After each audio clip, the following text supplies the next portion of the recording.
महत्तम शरीर अमृतर सर्जय है काष्ठलोष्ट समीक्षितो बांधवा विमुखा यान्ति धर्मस्तम अनुगच्छति गृहेष्वर्था निवर्तन्ते शमशान मित्रतम बांधवा शरीरम बहिर्दत्ते सुकृतम दुष्कृतम वर्धेत शरीरम बहिनाम दुगतम पुण्यम पापहम सहस्थितम। अर्थात इस मृत्युलोक में प्राणी अकेला ही पैदा होता है, अकेला ही मरता है, अकेले ही पाप पुण्य का भोग करता है। बंधु बांधव शरीर की चिता जलाकर दूर हो जाते हैं, केवल धर्म ही साथ चलता है। प्राणी का धन वैभव सब यहीं छूट जाता है, बंधु बांधव शमशान में ही छूट जाते हैं, पाप पुण्य ही उस जीवात्मा के साथ जाता है। जय श्री राम।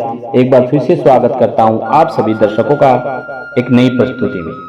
हम पिछली प्रस्तुति में आपको बता चुके हैं कि जीव यमपुरी में किस प्रकार प्रवेश करता है।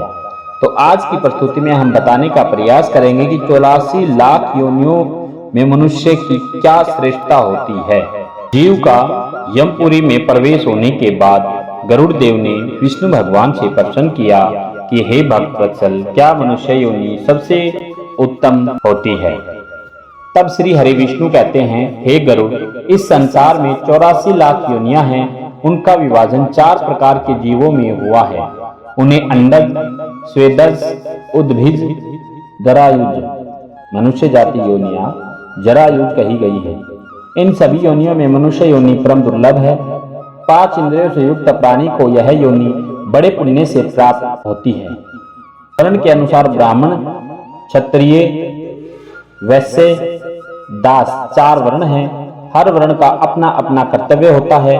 आहार, मैथुन, निंद्रा, भय और क्रोध ये क्रम सभी प्राणियों में पाए जाते हैं। समस्त प्राणियों की सांसारिक संरचना में भी अनेक भेद होते हैं। पंच महाभूतों में प्राणी, प्राणियों में बुद्धिजीवी, बुद्धिजीवों में मनुष्य, मनुष्य में ज्ञानवान एवं चरित्रवान ब्राह्मण श्रेष्ठ है। जो प्राणी मनुष्य जीव प्राप्त कर स्वर्ग तथा मोक्ष दोनों में से एक की भी प्राप्ति नहीं करता, निश्चय ही उसके अपने जीवन को व्यर्थ गवा दिया। 100 का मालिक 1000 और 1000 वाला लाख की पूर्ति में लगा रहता है।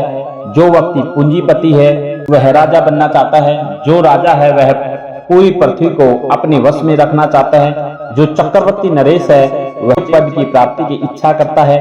देव पद के बाद उसकी लालसा इंद्र पद के लिए होती है, परंतु फिर भी उसकी तृष्णा शांत नहीं होती। इसी प्रकार तृष्णा से वशीभूत होकर वह पाप करता है, फिर नरक में जाता है। तो व्यक्ति तृष्णा से मुक्त होते हैं, वह उत्तम पद को प्राप्त करते हैं। हे पक्षीराज, जो व्यक्ति आत्मा के अधीन है वह सुखी है, और जो इंद्रियों में वशीभूत होता है वह दुखी होता है। मनुष्य बाल अवस्था में अपने माता पिता के अधीन रहता है, युवा अवस्था में पर स्त्री का हो जाता है, अंत समय आने पर पुत्र पौत्रों के मोह में फंस जाता है। वह कभी भी आत्मा के अधीन रहता ही नहीं है। लोह से बंधा हुआ व्यक्ति मुक्त हो जाता है, किंतु पुत्र स्त्री आदि के मोह से बंधा व्यक्ति कभी मुक्त नहीं हो पाता।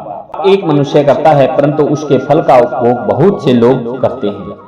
भोग करने वाले भोग करके अलग हो जाते हैं, पर कर्ता दोष का भागी हो जाता है। चाहे बालक हो, युवा हो, वृद्ध हो, कोई भी मृत्यु पर विजय प्राप्त नहीं कर सकता। कोई दुखी हो या सुखी हो, इसका कोई महत्व नहीं है, क्योंकि सुख दुख तो आता जाता रहता है। मर्त प्राणी देखते देखते सब कुछ छोड़कर चला जाता है। हे पक्षीराज, जीवित रहते धन होने पर किसी को दान नहीं दिया, मरने के बाद वह धन पता नहीं किसका हो जाएगा। धन कमाने पर उसने दान नहीं दिया तो वह धन भी व्यर्थ चला जाता है। अतः शुद्ध विचार से मनुष्य को अपना धन परोपकार के कार्य में लगाना चाहिए। हर एक का परोपकार के कार्य में भी नहीं लगता है, क्योंकि धन लगे सुकृतमय दातारों का, पापी का जाए अकारथ। मनुष्य शुद्ध मन से किए गए काम से पुण्य प्राप्त करता है। श्रद्धा रहित धन इस लोक तथा परलोक में फलीभूत नहीं होता है। धन से भी मोक्ष की प्राप्ति हो सकती है, और धर्म श्रद्धा से होता है, बहुत अधिक होने से नहीं। ये थी सभी योनियों में मनुष्य योनि की श्रेष्ठता, कि मनुष्य योनि एक बुद्धि जीव है। उसे प्राप्त करने से मनुष्य को अच्छा कर्म करना चाहिए और मोक्ष की प्राप्ति करने के उपाय करने चाहिए। भगवान ने उसको जो कार्य दिया है, जैसे किसी को सन्यासी बनने का, किसी को राजा बनने का, किसी को अपने परिवार का पालन पोषण करने का। वह अपनी जिम्मेवारी पूरी करते हुए अपने कमाए हुए धन के थोड़े से भाग में दान पुण्य करे और प्रभु का ध्यान करे। 9 भक्ति भगवान की बताई गई उन 9 भक्ति में से एक भक्ति का भी सुमिरन करे तो यह मनुष्य योनि पार उतर जाती है, वरना मनुष्य योनि प्राप्त करना व्यर्थ होता है और उसे फिर 84 लाख योनियों में भटकना पड़ता है। तो ये थी छोटी सी जानकारी। अगर आपको पसंद आई हो तो आप ज्यादा से ज्यादा लोगों तक पहुंचा सकते हैं। हम फिर उपस्थित होंगे एक नई वीडियो के साथ। तब तक के लिए आप सभी का धन्यवाद। पूरा वीडियो देखने के लिए बहुत बहुत धन्यवाद। जय श्री राम। हर हर महादेव।